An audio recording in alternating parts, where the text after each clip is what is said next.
Welcome to Mississippi Outdoors Radio here on the JT Show, Super Talk Mississippi, every Monday at 12 o'clock, high noon. We're joined by folks from the Mississippi Department of Wildlife, Fisheries, and Parks. And in studio with us today, as always, Adam Butler, wildlife biologist. I can't say that anymore. You missed 2 weeks ago.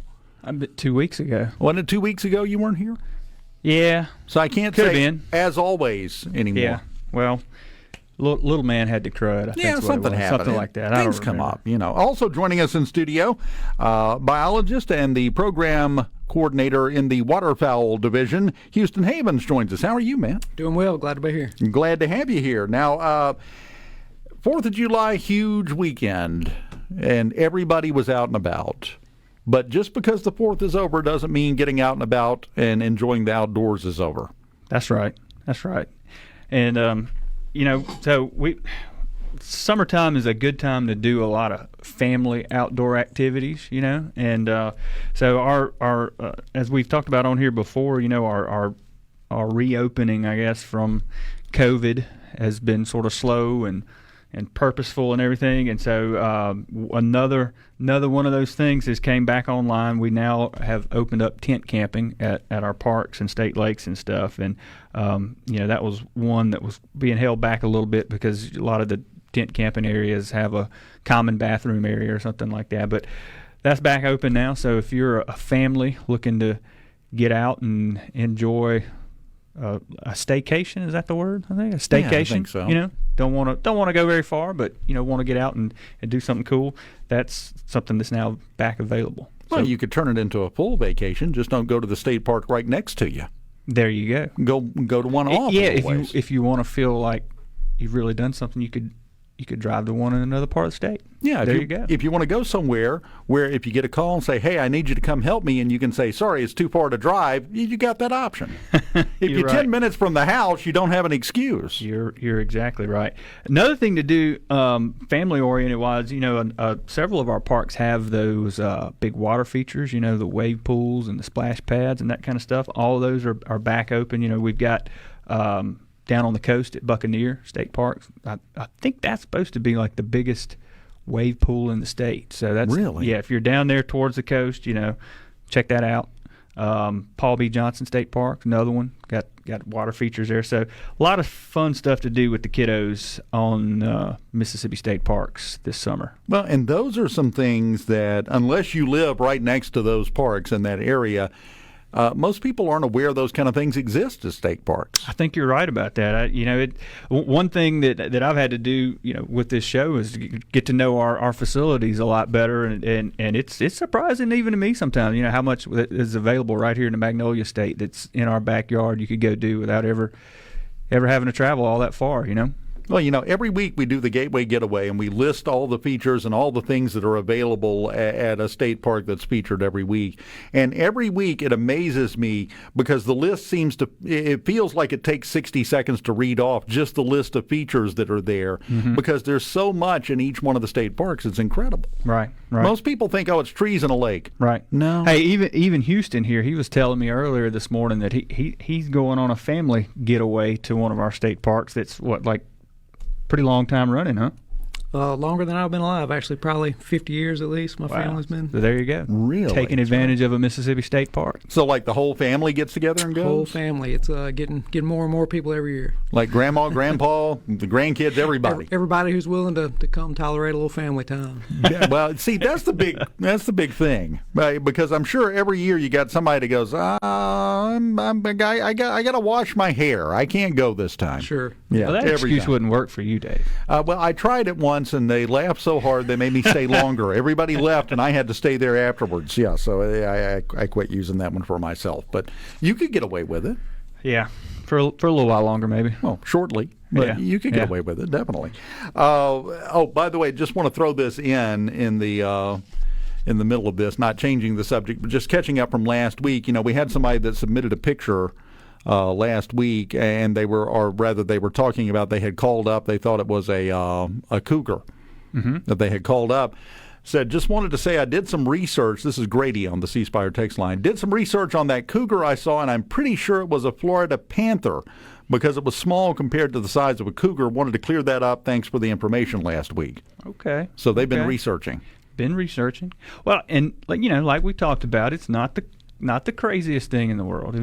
Both the Florida panther population down there, which is a pretty good ways from you. You go down to the south tip of Florida, David, you got to be in a car a pretty good while to get down there. But they have a lot of panthers there, and that population is growing and expanding northward.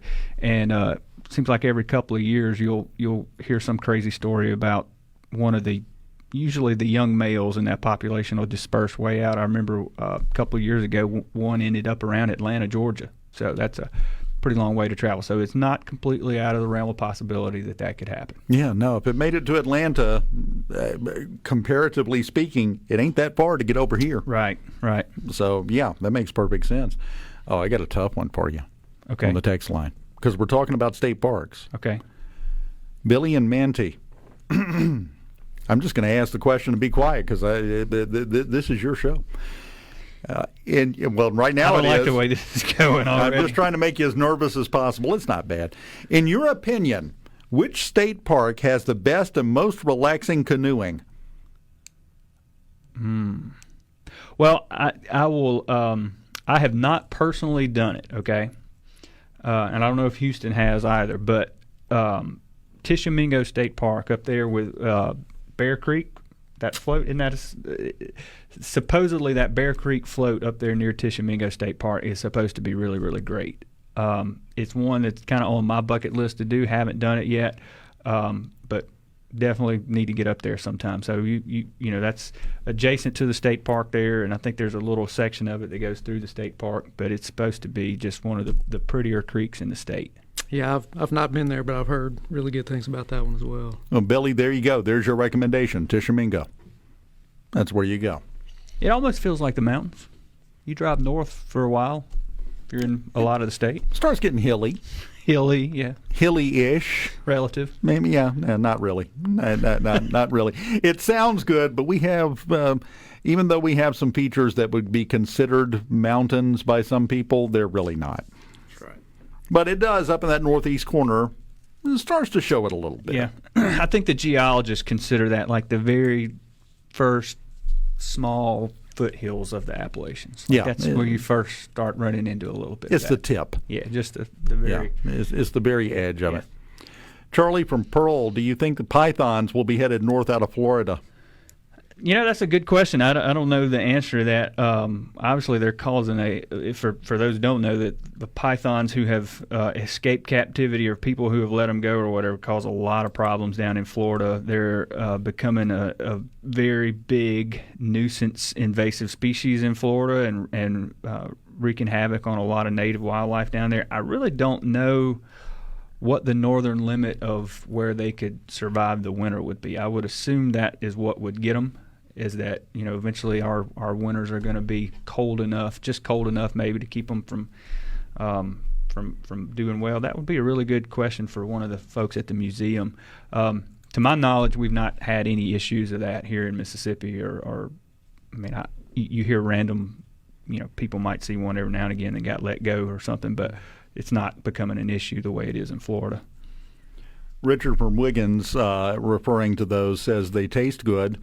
We're just going to leave that where it landed and move on. Yeah, I can't comment there. I'll take his word for it. Proving that this is still 2020 no matter what month it is. Tim from Tupelo says cobras in the ocean too.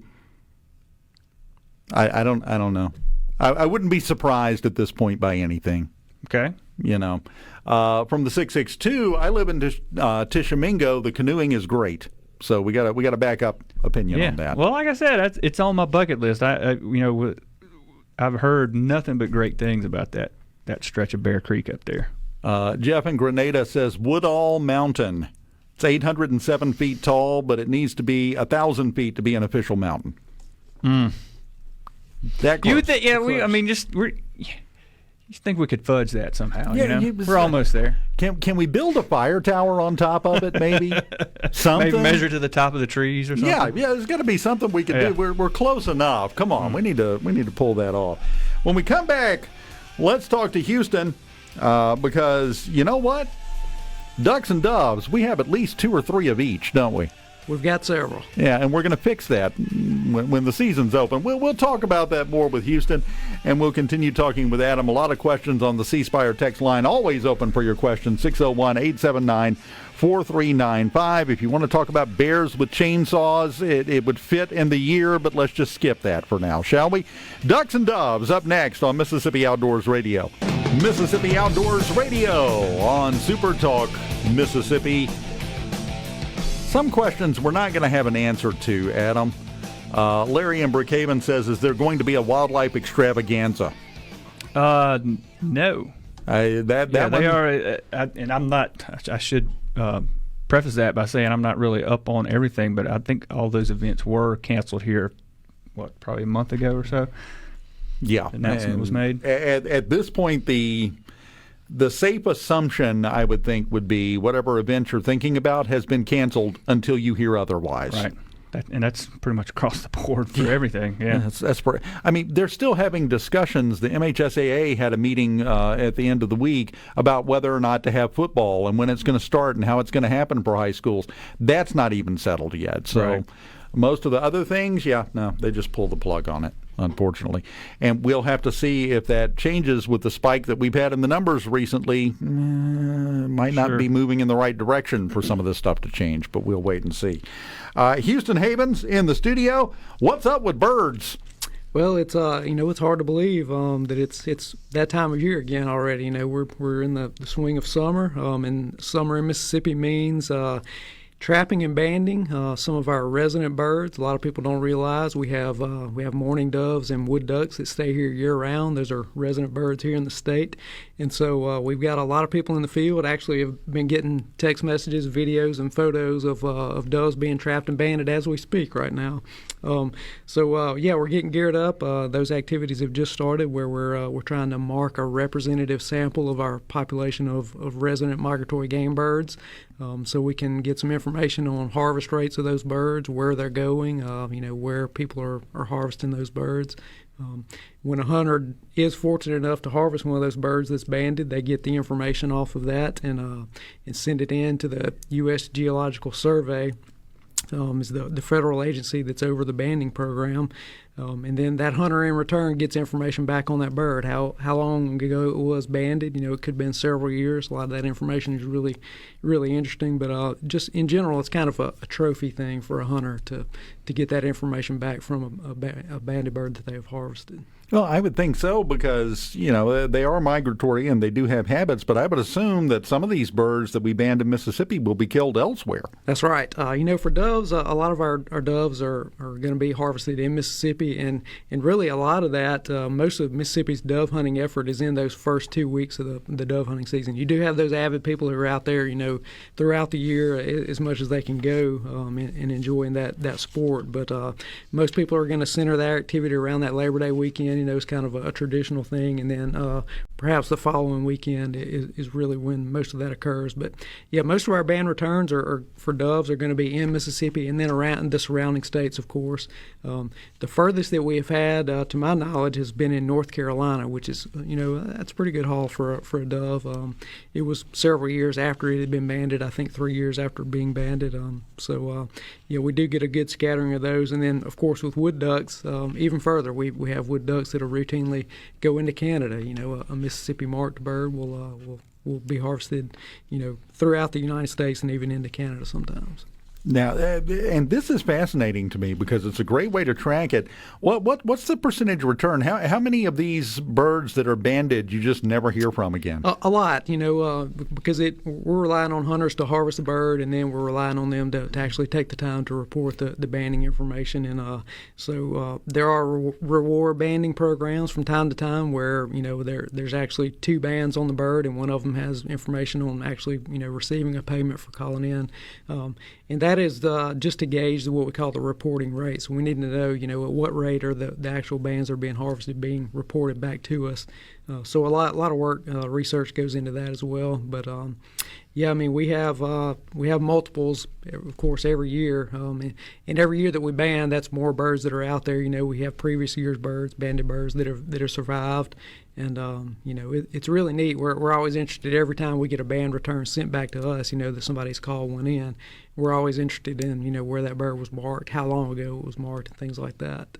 So Houston, correct me if I'm wrong, but on the wood ducks, it's generally the males that end up being harvested way back somewhere far off. So, Dave, not hard to figure this out. I mean, that you get a female wood duck from up north comes down in the wintertime, and one of our Mississippi-raised male ducks falls in love, and he just follows her home all the way back to Canada sometimes. That's right, and not just the males, specifically the juvenile males. That first year of love. They're following her back to wherever she goes, back to where she came from. Typically, is the case there. And you're right. Those long distance travelers are usually going to be those first year males. That is pretty interesting though, because they're not nesting here. They're making their pair bonds here, and still going to end up traveling 1,000 miles, I guess. That's right. To go nest. Hey, when you meet that special someone, it just happens where it happens, and then you go build your house somewhere else. So one interesting thing on banded wood ducks, not in Mississippi banding wise, but the return was the Mississippi Flyway Council is a collection of states, of course, in the Mississippi Flyway, and the state of Mississippi is a part of that.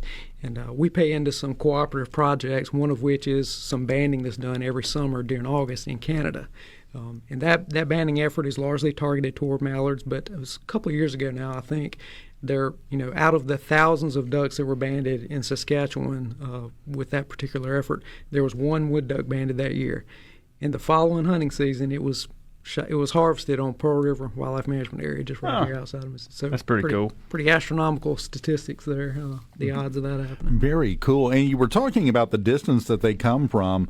Reverse that. What's the furthest away from Mississippi that you've seen a Mississippi banded duck get harvested? Oh, there was a big news story several years ago of a northern pintail that was harvested, I believe, in Drew, Mississippi, and it was actually marked in Japan. So that would be the furthest that I know of being harvested in Mississippi. So that's quite Japan. How did they get here? That is a good question. Flew mostly, I would guess, but outside of that, I couldn't. Well, I mean, if he walked, he was old, but yeah. Rhino needs to do the little snare drum. Yeah, it was a great answer, Houston. No, I'm just curious. Will they hitch a ride on a plane or something? That seems like a long haul for a wood duck. You would assume that entire distance was not traveled in 1 year. It may have made part of the journey over one season, and then maybe I'm guessing he didn't fly the Pacific. He probably went north. Maybe across the Bering Strait up there. If you go straight north from Japan, you're edge of Siberia up there. That's not very far over to Alaska. So yeah, you can just fly over and then come down. Yeah, that makes sense, I guess. That's still, you've got to get that data in and look at it and go, what? Come here, look at this. Am I reading this right? You've got to. When you get one from that far, that's definitely a head scratcher. That's a bit on the odd side. Now, what's the purpose of this? Why is this studied, and why do you ban these ducks and doves, of course? Yeah. So the part of it that hunters are most familiar with, of course, is just getting that information about where the birds came from. But it's really a lot more than that. We're looking to get a representative sample of the birds in each of these states where banding is going on. And we're looking, as we're getting that information back from hunters, we're able to calculate an estimate of harvest rates. When the birds are being banded, we're determining the sex and the age of the bird, and so that information is also goes into our harvest recommendations. We're able to know if it's a year where we're not catching very many juvenile birds or mostly adults, then that typically indicates that reproduction has not been very good. So that's that could be kind of a concerning thing. It's all just collecting as much information about the individual birds as possible to help us with harvest regulations, habitat management, things like that. I've got an odd question, but this is the way my brain works. You can ask Adam. He's in here with me every week. He got used to it months ago. How How do you tell the age of a duck? This is why I wouldn't make a good biologist. I look at it and I'm just about qualified enough to go, yep, that's a duck, and that's as far as I go. What's a like a 2-year and a 3-year-old duck? How do you tell? Well, that's the thing. So with deer, we can get a pretty good estimation looking at the jawbone and be able to tell 1, 2, 3 years. But with ducks, you're really just looking at juveniles and adults. That's basically all you can tell. And so there's depending on the species, there's a lot of different characteristics you can look at on the bird. A really telltale sign during the early summer when we're catching and banding most of our wood ducks is looking at the tail feathers. And there will be basically a notch on the tail feather of a juvenile bird. There's also some characteristics of the wing that you can take a look at. Some of the birds are kind of, if it was hatched early in the summer, then it may be, tending toward having adult characteristics. So there can be a little bit of a gray area there where you have to look at multiple things, but that's generally how it's done. Okay, so it wasn't a stupid question. I feel better now. I was sitting here thinking I'm missing something obvious. You card the bird. You asked for their ID. I didn't know how that worked. Okay, I feel better now. Houston Havens, waterfowl program coordinator and biologist with the Mississippi Department of Wildlife, Fisheries, and Parks here on Mississippi Outdoors Radio. We'll continue talking to him coming up next.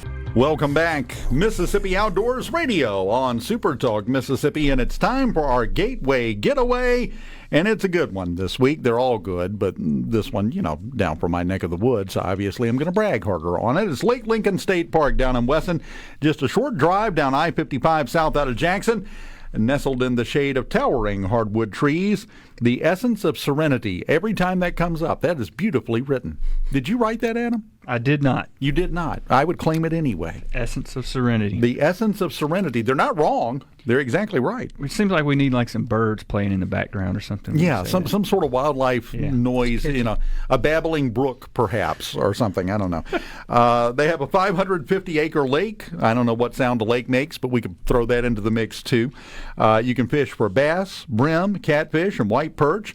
They offer boating, seasonal swimming, picnicking, and skiing as well on the lake. You can reserve one of 71 RV campsites or one of the 4 cabins. If you need more information or want to make a reservation, you can go to mdwfp.com, or you can also get an annual park permit. $50 give you access to all the state parks for an entire year. You cannot beat that, especially when you continue to find out what's available at the state parks in Mississippi. You can call the Jackson office for more information on that at 601-432-2219. This week's Gateway Getaway, Lake Lincoln State Park. Moving back now to the conversation about ducks and doves with Houston Havens. He's here. JB in the Delta texted in, said, I had 3 pair of wood ducks nest on the riverbank behind my house this year. I want to build some nest boxes. I have seen some plans on the internet. Do you have any plans you recommend? We have links to a couple of different sets of plans on our website, mdwfp.com/waterfowl, and you can look for wood duck nest box plans there. There's a lot of them. They can be pretty elaborate or pretty basic. The main thing is to be sure that any nest boxes are paired with predator exclusion devices. That can be just as simple as putting metal flashing around a tree, but we don't recommend having those out unless they have a way to basically keep rat snakes, raccoons, things like that from going up those trees. Yeah, because otherwise it's just an easy target. That's right. Is all you're doing. You're just painting a bullseye on them, unless you do something to keep those guys from getting up in there. Another text on the C Spire text line, 662 area code. Could you please go over the duck hunting regulations on Oxbow Lakes, Hampton Lake and Tallahatchie County specifically? We have a 2,640-foot long bank of this lake on our property, but still have to go through other owners ruining our hunting, saying we can't use but just a portion of it. Yeah, that would be a tough one, to not being familiar with exactly the body of water there. But basically Oxbow lakes that are connected still, and are free flowing, then those are typically going to be considered public waterways still in the state of Mississippi. If it's landlocked with private ownership, then that's where it can get into kind of a case by case basis. But I'll just ask them to give our office a call, and if we have that information and location information in front of us, we'll give them a little better answer on that. They also asked, and Adam, this might be a question for you: can they fish the whole lake? Same kind of thing.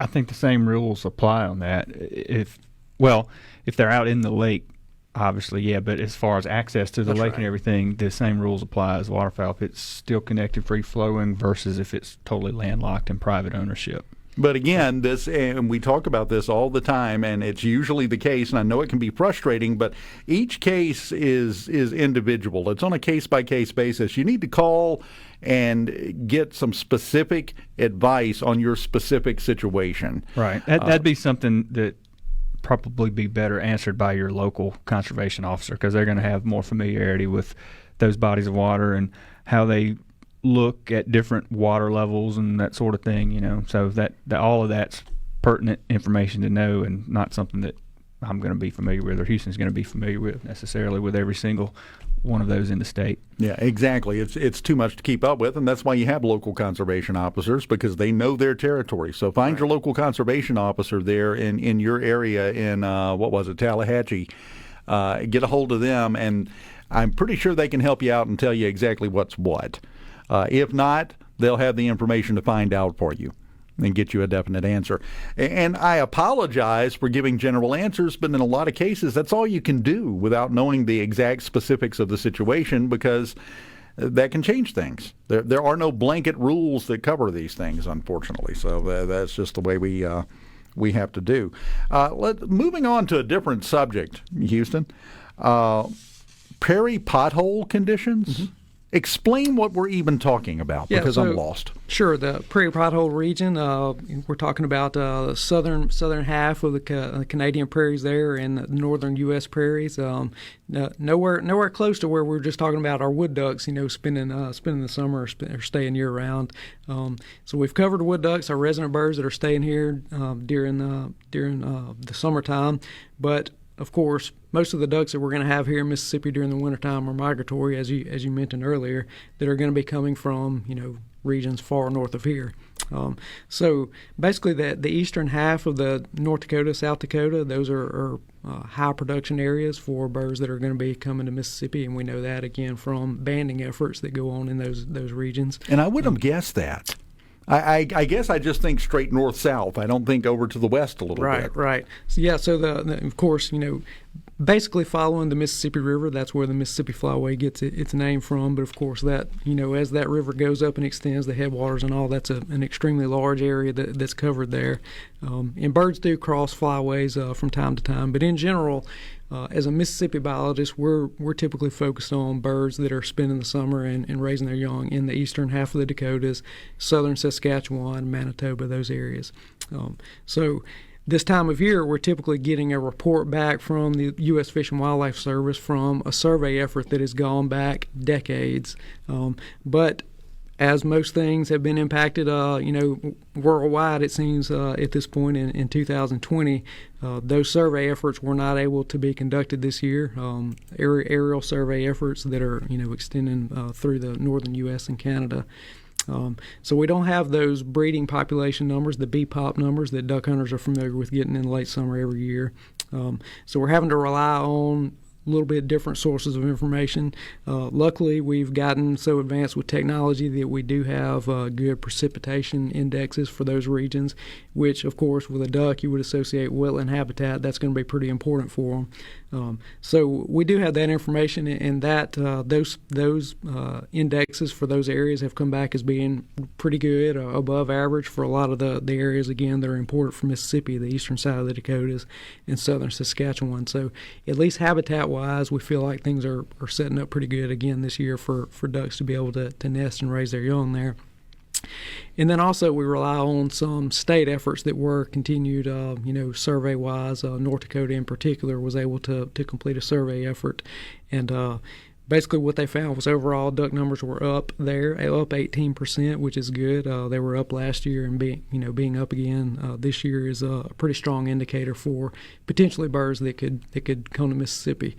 Now, there are environmental factors that definitely determine where ducks are going to end up spending the majority of their winter time, and so all that we can hope for right now is to see good population numbers, good habitat conditions on the breeding grounds, and if that's paired with cold weather during the wintertime, then we would expect to see some pretty good things here in Mississippi. Oh, it's just amazing to me when you think about it, because you're talking about we've got the technology, we're getting precipitation reports, and we have the banding program, and we have all of these things that we're doing. And 75 years ago, you just loaded your gun and went out and hoped a duck showed up. That's all right. you had. We've definitely come a long way in our survey techniques, for sure. Because now you can kind of get a prediction of what kind of population you're going to have and how good the hunting's going to be. That's right. For each season. Right. And so, just several years ago, 4 or 5 years ago, we were depending on the current year's survey information, which we're not going to have this year, going into the current year's upcoming hunting season. We've gotten away from that in the last few years, fortunately, for the situation we're in right now. So this upcoming duck season is based on duck populations from last summer. So we're not as scrambling, I guess, for information as we would have been if we didn't have those breeding population numbers right now. And so we've got some really smart statisticians, people smarter than I am, working on, how we're going to predict, not having those population surveys from this year, how we're going to predict going into setting next hunting season regulations as we move forward. The waterfowl world really is, I would argue, one of the best examples of wildlife management done right. Because not only is, Houston's talking about what's going on in another country, Canada, so biologists here in the United States has to collaborate with Canadians to get information, but the data is used in a really, really adaptive way where they actually look at this stuff incoming in, and that's how the season frameworks and bag limits and all that sort of stuff are set year after year after year. So it's a big-time success story. Final question, Houston. Mike from Grand Bay. How much wood could a wood duck chuck if a wood duck could chuck wood? That's I'm sure there's somebody working on that answer, but it's to be determined. They may be in Canada, Mike. It sounds like the kind of project they would undertake in Canada, so we'll go with that. He didn't care about the answer. He just wanted to see if I could say it. I know Mike. I know how this works. We continue. Final segment of Mississippi Outdoors Radio next. Welcome back, Mississippi Outdoors Radio. Houston Havens in studio with us. Adam Butler, as always, mostly with us. I'm having to amend that now because you missed one, so you lost the title. You're really holding me account with that. You lost the title. I mean, yeah. I got to have something. You don't have a quarantine mustache, so I have to do what I can do. Well, I tried that, Dave. Remember we talked about that? I tried that, and my wife shot it down very quickly. Yeah, well, at least you recognize who's in charge. Yeah, right. That's the good part about that. From the C Spire text line. Will the Mississippi Department of Game and Fish, I'm going to read it exactly as it's written here, come and evaluate the quality of fish in a private lake for free? They will. So they, just like we talked about last week with us, terrestrial type biologists coming out and doing site visits with landowners. They will do that. I think there are some caveats. I wish Larry Pugh were in here, the director of fisheries. He could tell you exactly. That's not something that Houston and I do, so I don't know all the specifics, but they do offer landowner technical guidance like that. So by all means, give us a call at 601-432-2400, and we will get you in contact with someone. Very good. Grady texts in and says, what's the plan on hunter safety classes this year for teenagers? I have not heard. Now, they have already converted the vast majority of that stuff to an online course. So there's a lot more flexibility there than what it would have been just 5 or 10 years ago. So that you already have that set up, but I've not heard what, we still do some of the ones in person. I've not heard yet, but I will make a note and try to get that. We'll make an announcement next week, try to figure that out if that's available. As far as we know for right now, in-person hunter safety classes are still canceled. They're still done according to the MDWFP website. That's still in place. And again, with the upswing in cases right now, bare minimum, I wouldn't expect to see any cancellations released at this point. Right. And it's usually the early, August through October are kind of the big time frame for when those happen. But again, a lot of that stuff's already been put online, so you don't have to necessarily go physically somewhere to do the class any longer. From the 901, any idea on when wildlife officer hiring and training will resume? Wrong budget year. Come back to the window after a while. Well, there was talk of that. I don't know the exact date, but again, I hate Major Reed's not here because that is very much his department. He's over a lot of the training and stuff. So I know there was discussion of a class, but I haven't heard the final plans on that. So hopefully we'll get Major Reed back in here next week. He can handle that one. It's very rare. There's a question on the text line from the 662 that I feel like I can definitively answer, which means I'm 100% wrong. That's the way this always works. Ask him about mountain lions in Mississippi. They ain't none. Am I right? Well, yes and no. So historically there were. Told you I'd be wrong, Houston. You were laughing at me. I knew I was going to blow it. Historically there were, but like we talked about a week or so ago, it's been a long, long time since we officially documented one. And don't get me to line about the exact date, but I mean we're talking well over a century has passed since there was no doubt about it. Here's a dead specimen in our hand that we definitely know about, but as we discussed, it's not crazy that there could be one. A number of the western populations are expanding eastward, and then the Florida populations are expanding northward, and so we're kind of right in the middle of that. So it's not out of the realm of possibility by any means. So it could happen. Could happen. Something really neat, nice little coincidence, synchronicity here.